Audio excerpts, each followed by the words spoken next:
Hai, jumpa lagi dengan Bu Tere. Saat ini saya mengajak Bapak, Ibu, dan saudara-saudari yang dikasihi Tuhan untuk sejenak belajar akan firman Tuhan dan merenungkannya. Coba siapkan dulu Alkitab dan mungkin ada HP dengan aplikasi Alkitabnya. Firman Tuhan diambil dari Efesus 5 ayat 22, 23, dan 25. Demikian bunyi firman Tuhan. Hai istri, tunduklah kepada suamimu seperti kepada Tuhan, karena suami adalah kepala istri sama seperti Kristus adalah kepala jemaat. Dialah yang menyelamatkan tubuh. Ayat 25. Hai suami, kasihilah istrimu sebagaimana Kristus telah mengasihi jemaat dan telah menyerahkan dirinya baginya. Amin. Berbahagialah orang yang mendengarkan firman Tuhan dan melaksanakannya di dalam kehidupan sehari-hari. Seperti biasanya, saya di sini hadir bukan sebagai seorang guru, tetapi sebagai seorang saudara seiman yang ingin berbagi bagaimana Allah turut campur tangan di dalam relasi berkeluarga, relasi suami istri. Dan saat ini, yuk kita ingat kembali tentang firman Tuhan pada ayat 22. Hai istri, tunduklah kepada suamimu seperti kepada Tuhan. Nah, banyak orang mengatakan gampang sekali jika kita melihat pasangan kita taat dan setia dan baik-baik saja. Mungkin ada orang yang mengatakan suami kita tidak seperti suami tetangga sebelah atau suami teman kita. Orang mengatakan rumput tetangga lebih hijau, biasanya seperti itu. Tapi satu hal, sebagai orang percaya, kita tidak bisa menggunakan patokan yang berlaku di dalam kehidupan yang orang katakan seperti itu. Apapun yang terjadi, bagaimanapun keadaan suami kita adalah kepala rumah tangga. Menurut firman Tuhan, kita harus tunduk dan taat kepada suami. Tetapi ada hal yang perlu diperhatikan di sini. Hai suami, kasihilah istrimu sebagaimana Kristus mengasihi jemaat. Jadi tetap saja para suami tidak boleh mentang-mentang. Itu kan ada firman Tuhan, hai istri tunduklah pada suami. Enak saja main perintah, atau mungkin ada yang melakukan KDRT dan sebagainya. Nah, di sini gunanya kita kembali merenungkan firman Tuhan. Dalam menjalin relasi, bagaimana suami harus bersikap, bagaimana istri harus bersikap, itu semuanya harus kita dasarkan pada firman Tuhan. Bagaimana kalau suami kita tidak seperti yang kita harapkan? Tentunya banyak sekali ya di zaman now seperti ini. Mungkin ada yang tergoda dengan wanita lain, atau mungkin karena masalah yang lain. Satu hal yang pasti, ya kita sebagai orang percaya, kita doakan supaya suami kita tetap menjadi seorang kepala rumah tangga yang takut akan Tuhan, dan kita tetap bisa melaksanakan firman Tuhan, tunduk terhadap apa yang diarahkan atau yang disampaikan. Sehingga saya punya contoh sederhana. Ini contoh sederhana saja ya. Mungkin kata orang, menurut teman saya sendiri sih, suami saya terlalu kolot. Ini hanya contoh Bapak Ibu, tapi ini hanya sebagai contoh hal-hal yang kecil.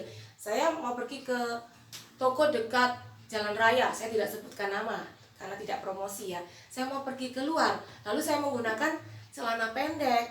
Nah, kemudian suami saya bilang, "Ma, jangan menggunakan celana pendek. Apalagi mama seorang guru, kurang baik kalau nanti di jalan ketemu murid atau dilihat orang, kurang sopan." Saya berpikir, wow, di zaman sekarang masa sih pakai begini aja nggak boleh, cuma dekat saja. Tetapi saya pada saat itu sempat berperang di dalam hati, ganti nggak ya?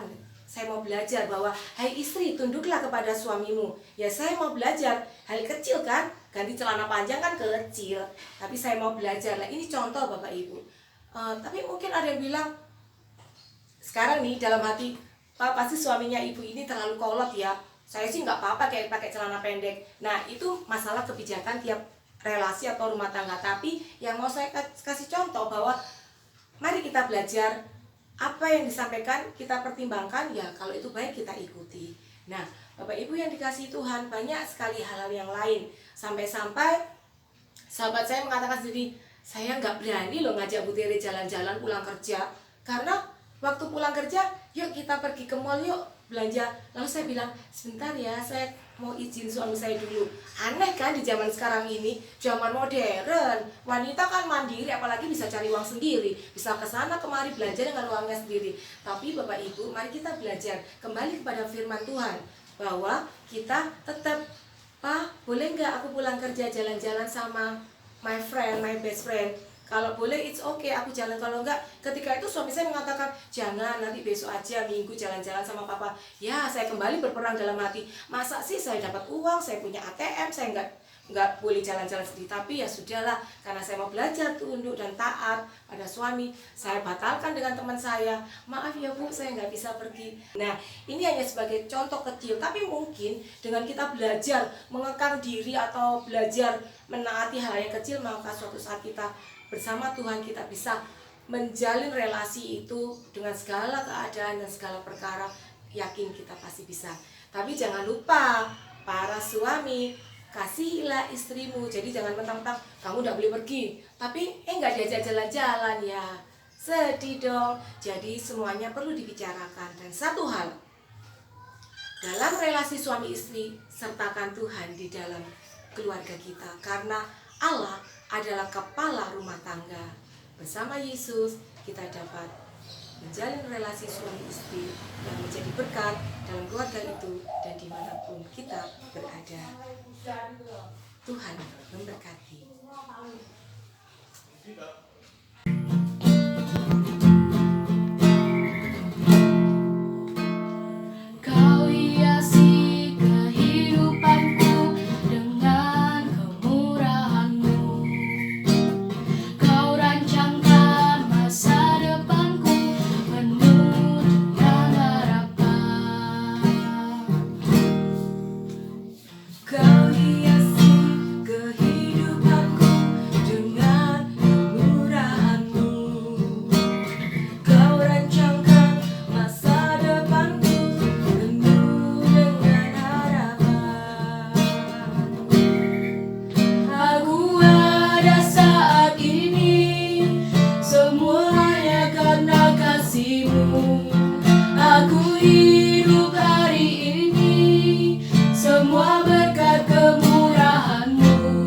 Terima kasih Yesus.